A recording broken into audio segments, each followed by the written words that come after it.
66ویں سورت۔ بسم اللہ الرحمن الرحیم۔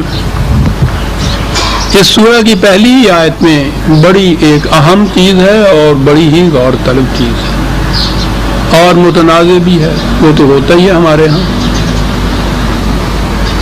تنازع نہ پیدا کیے جائے تو فرقے کیسے پیدا ہو سکتے ہیں؟ فرقہ کے معنی ہے الگ الگ رہنا، وہ تو تنازع سے ہی ہوتا ہے، کبھی صلح سے بھی الگ الگ رہتا ہے کوئی۔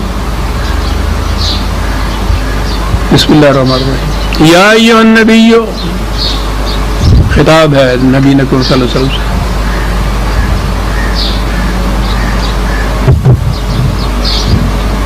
یا ایھا النبی لم تحرم ما احل اللہ لک تبتغی مرضات ازواجک واللہ غفور الرحیم۔ بات پہلے اتنی ہو، عام ترجمے کے اعتبار سے اے نبی، خدا نے جو حلال کیا اسے تو نے اپنے لیے حرام کیوں قرار دے دیا؟ اپنی بعض بیویوں کی پسندیدگی کی خاطر۔ یہ ہے جی عام ترجمہ کیا جاتا ہے۔ پہلی بات تو یہ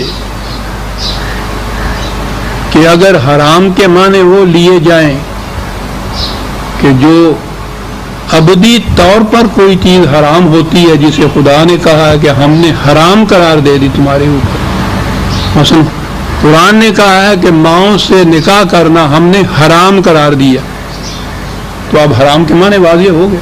کسی حالت میں کسی صورت میں ابدی طور پر قیامت تک نہیں ہو سکتا، ہر ایک کے لیے یہ چیز ہے، یہ ہے حرمت۔ لحم خنزیر حرام قرار دے دیا، وہ حرمت ہو گئی۔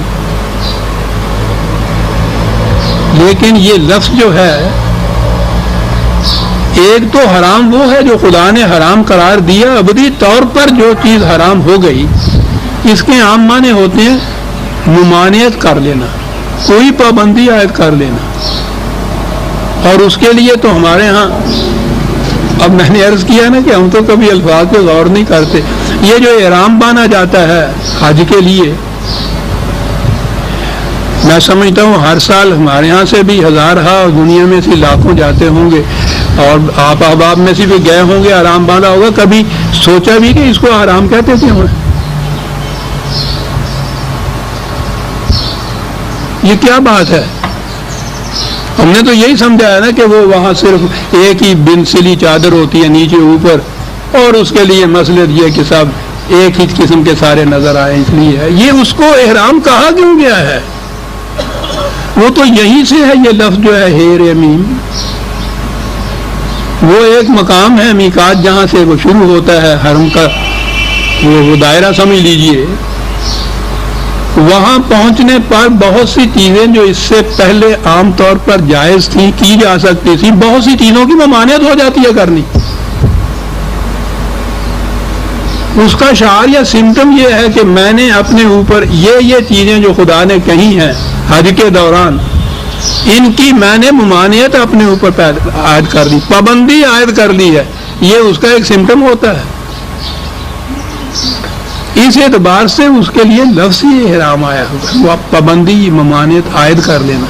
قرآن کریم میں بھی یہ لفظ جو ہے، اس حرمت کے علاوہ جو خدا نے حرام قرار دیے ہیں، عام پابندی کے معنوں میں بھی یہ لفظ آتا ہے، واجب قرار دینے کے معنوں میں بھی یہ لفظ آتا ہے۔ تو پہلی چیز مجھے اس لیے یہ اتنی کہنی پڑی کہ اگر اس کے معنی یہ کہیں کہ اے نبی تو نے کیوں حرام قرار دے دیا اپنے اوپر حلال کو، تو اس کے معنی یہ ہو گئے کہ خدا کے حلال کردہ کو نبی نے حرام قرار دے دیا، معاذ اللہ۔ ان معنوں میں معاذ اللہ نبی کبھی ایسا کر سکتا تھا؟ یہ تو نبی ایک طرف رہا۔ یاد رکھیے، حرام اور حلال جو ہے یہ خدا نے اپنے، اس کی اختیارات خدا نے اپنے لیے رکھے ہیں، صرف اپنے لیے رکھے ہیں۔ یہ کوئی چھوٹی بات نہیں ہے کہ اس قیامت تک کے لیے تمام انسانوں کو کی پابندی کی آزادی پہ ایک پابندی لگا دینا کہ تم یہ نہیں کر سکتے، قیامت تک کے لیے اس کی آزادی سلب کر لی جاتی ہے، پابندی لگا دی جاتی ہے۔ بہت بڑی چیز ہے۔ خدا نے انسان کو صاحب اختیار و ارادہ پیدا کیا، اس کے اختیار اور ارادے پر پابندی عائد کرنے کا کسی کو حق حاصل نہیں ہے۔ اسی کو کہتے ہیں کہ کسی انسان کو حق حاصل نہیں کہ دوسرے انسان پہ حکومت کرے۔ اس کے معنی یہ ہے کہ اپنی کسی بات کی پابندی عائد کرے اس کے اوپر، یہ صرف خدا کو حق حاصل ہے۔ تمام انسان یکساں طور پہ آزاد پیدا ہوئے ہیں، ان کی انسانوں کی آزادی کے اوپر کوئی پابندی عائد کرنی جو تھی یہ خدا کے اپنے اختیار کی بات تھی، کسی انسان کی نہیں۔ اس نے جو پابندیاں عائد کرنی تھی جن کی حکمت اور مصلحت اس کو معلوم ہے اور اس نے بیان کی، وہ اس نے عائد کی ہیں۔ وہ جو پابندیاں خدا نے عائد کی ہیں اسے کہتے ہیں حرام قرار دیا ہے خدا نے اس چیز کو، اور کہا اس نے یہ ہے کہ کسی انسان کو حق حاصل نہیں ہے کہ خدا نے جس چیز کو حلال قرار دیا ہے، یعنی جس پہ پابندی نہیں لگائی ہے، اس کے اوپر کوئی پابندی لگا دے۔ یا ایھا الذین آمنوا لا تحرموا طیبات ما احل اللہ لکم۔ اے جماعت مومنین کو خطاب ہے کہ خدا نے جو کچھ حلال قرار دیا تمہارے لیے اسے اپنے لیے حرام قرار نہ دو۔ یہ خدا فرما رہا ہے کہ جسے حلال قرار دیا اسے حرام قرار نہ دو مومنین کو۔ تو کیا معاذ اللہ نبی یہ کہے گا کہ جس کو خدا نے حلال قرار دیا تھا اس کو حرام قرار دے لے اپنے اس معنی میں؟ یہ تو اتنی بڑی معصیت ہو جائے گی۔ آپ یہ دیکھ رہے ہیں کہ یہ اور دوسرے مقامات کے اوپر، کئی مقامات کے اوپر ہے کہ خدا نے حرام قرار دیا ہے، خدا نے پابندی عائد کی ہے، کسی دوسرے کو حق حاصل نہیں ہے۔ اور یہاں تو خاص طور پہ کہا ہے، دو ہی لفظ یہاں بھی ہیں، حلال اور حرام، اس آیت میں بھی دو ہیں۔ عام مومنین کے لیے ہے تو نبی کے اوپر تو سب سے اولا طور پر یہ بات ہو جائے گی۔ تو کیا رسول اللہ نبی اکرم صلی اللہ علیہ وسلم معاذ اللہ اس طرح کی معصیت کریں گے کہ خدا نے جو حلال قرار دیا اسے ابدی طور پہ حرام قرار دیں؟ پہلی چیز میں یہ عرض کر رہا تھا کہ یہ حرام کا لفظ ان معنوں میں نہیں ہے، یہ اس کے معنی ہے پابندی عائد کر لینا کسی چیز پہ، اور یہ کوئی کر سکتا ہے موافقی۔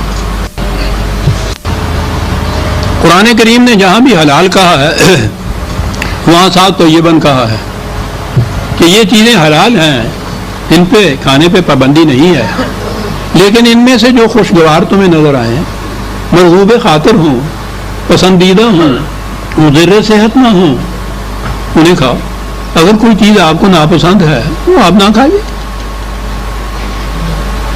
لیکن اسے حرام نہ قرار دے دیجیے۔ یہ دونوں میں بڑا لطیف فرق ہے کہ مجھے یہ چیز اچھی نہیں لگتی میں نہیں کھاتا، مرغوب خاطر نہیں ہے، ٹھیک ہے۔ حرام شے کو تو آپ نہیں کھا سکتے خواہ آپ کو وہ اچھی لگے، وجود اس اضطراری حالت کے جو قرآن نے بتایا۔ حرام کو حلال نہیں کر سکتے۔ حلال چیزوں کے اندر قرآن نے طیبہ ساتھ کہا ہے کہ جو ان میں سے مرغوب خاطر ہو، اچھی لگیں، عزیزوں ہوں، انہیں کھاؤ۔ تو اس قسم کی پابندی عائد کرنا یہ حلال کو حرام قرار دینا نہیں ہے بلکہ خود نہ کھانا۔ اور ویسے بھی جو حلال چیزیں دنیا میں وہ تو لاکھوں کی تعداد کے اندر، کروڑوں کی تعداد کے اندر دنیا میں ہوں گی، وہ کون سا شخص ایسا ہے جو کہ میں نے ہر ایک حلال چیز کھا لی ہے؟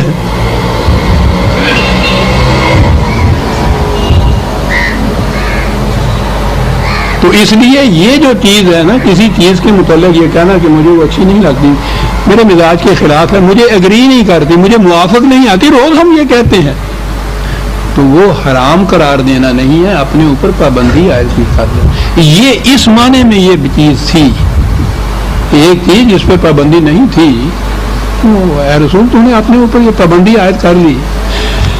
اب سوال یہ پیدا ہوا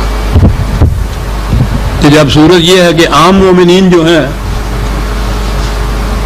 ان کو بھی یہ اجازت ہے کہ حلال میں سے جو پسندیدہ خاطر ہو، مرغوب خاطر ہو، طیب ہو، وہ کھائے، نہیں ہے اس کو چھوڑ دے۔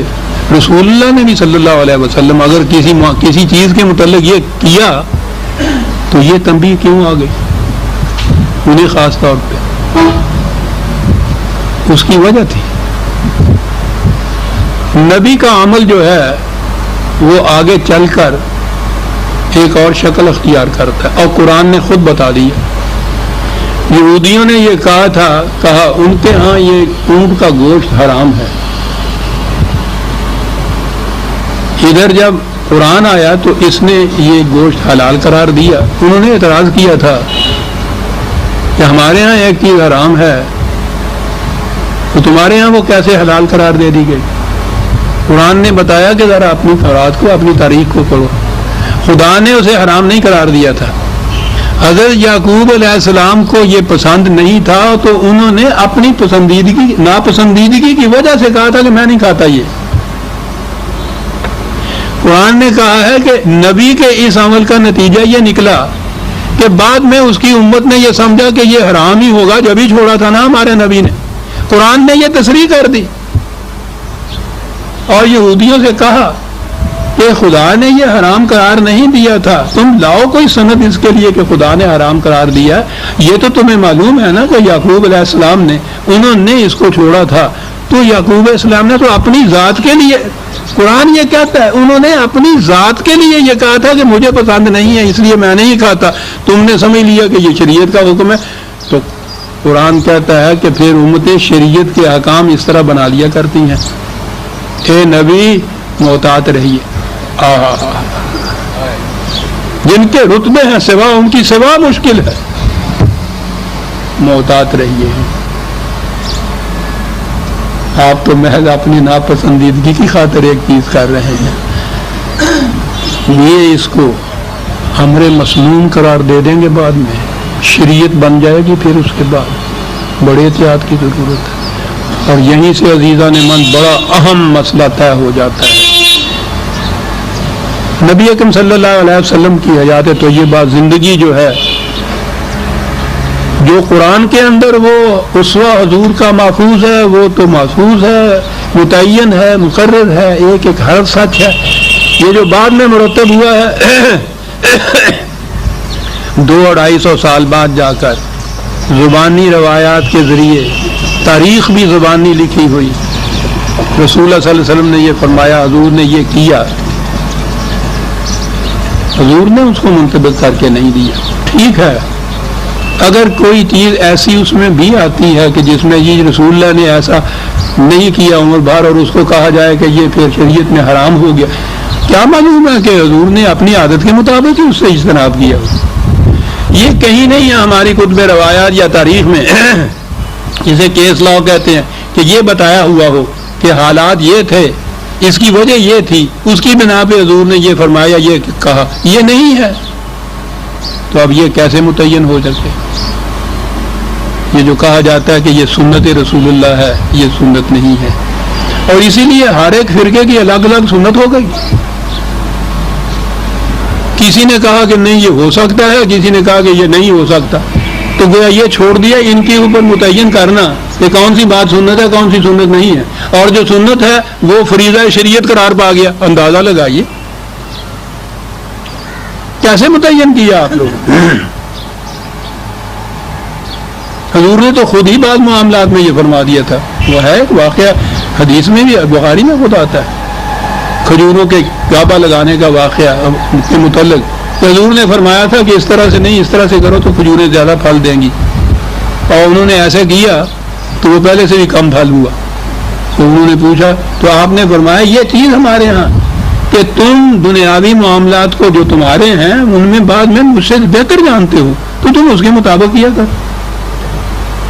اگر یہ چیز نہ ٹکڑا ساتھ آئے تو یہ چیز بن گئی نا سنت کہ کھجوروں کو اس طرح سے گابا لگانا جو ہے ارشاد نبوی ہے.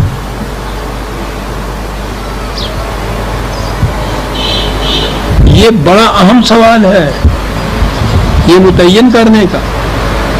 اور اس کے تعین کرنے کے لیے یہ چیز خود خدا نے بتا دی کہ نبی کوئی بات قرآن کے خلاف نہیں کرتا تھا.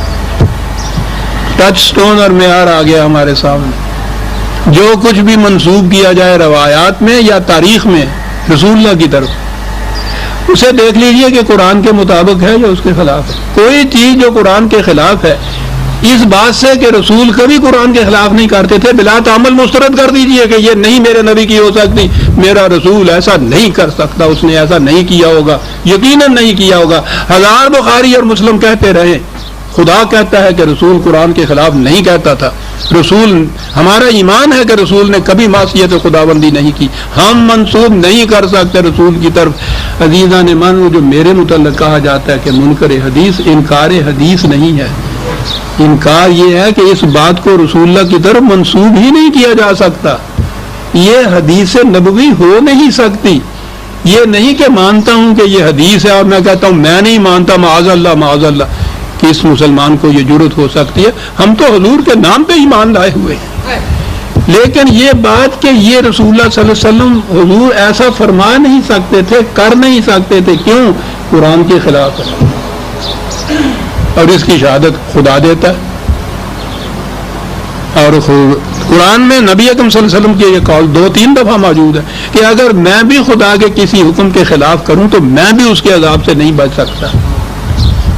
تو ہمارے پاس تو معیار آ گیا،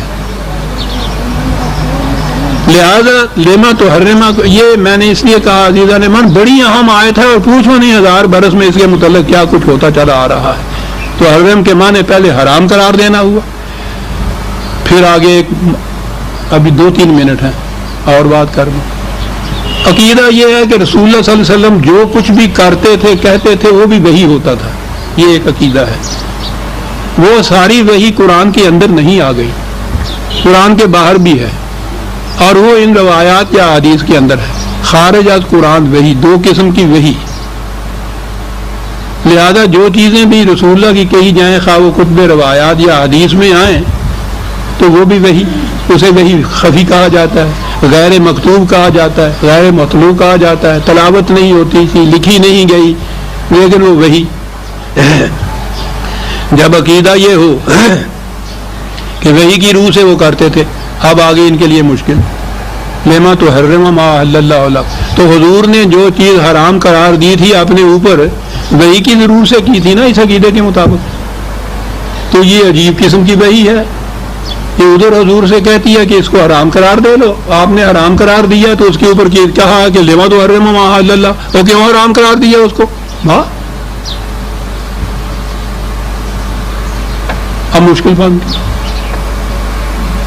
یعنی خود ہی یہ چیزیں اپنے ہاں بیڑیاں تیار کرتے ہیں، اندر بیٹھے ہوئے ہیں، کنڈی لگائی ہوئی ہے، رو رہے ہیں کہ نکلیں کیسے، وہ اپنی لگائی ہوئی کنڈی کھولو کہ جی نہیں یہ بڑی مقدس ہے، تو روتے رہو۔ یعنی یہ الجھاؤ، آپ غور فرمایا نا، یہ الجھاؤ پہلے کہا کہ حرام قرار دے دیا رسول اللہ نے، کچھ آگے بات آئے گی کہ کیا حرام قرار دے دیا، عقیدہ بنایا کہ حضور کا ہر عمل وحی پہ مبنی ہوتا تھا، حرام قرار دیا تو وحی کے مطابق ہوگا نا، یہ تو وحی کے مطابق حرام قرار دیا، اور وحی یہ کہہ رہی ہے کہ یہ کیوں تم نے حرام قرار دیا۔ بس پھر باتیں چل نکلی، یہ نہیں کھڑے ہو کے سوچا کہ وہ عقیدہ ہی غلط تھا، وہ تو اپنی جگہ ٹھیک ہے، اس کے ٹھیک ہونے کی سند کیا ہے؟ امام شافعی نے فرمایا ہے، چلیے جناب خدا جو مرضی فرماتا رہے۔ بحث اس کے اوپر میں نے گزارش کیا تھا نا کہ پہلی آیت ہی آپ کے ہاں اتنی اہم ہے، اہم کیا ہے؟ وہ تو ہماری بنائی ہوئی مشکلات ہیں، 1000 برس سے آپ کے ہاں تفاسیر کتب، ان چیزوں کے اندر ان کی ڈسکشن دیکھیے، ان کی باتیں دیکھیے، ان چیزوں پہ ہیں۔ وہ پہلا نقطہ جو ہے ڈور کو سلجھا رہے ہیں اور سرا ملتا نہیں، سرا تو یہ تھا کہ وہ عقیدہ غلط ہے جو تم کہہ رہے ہو۔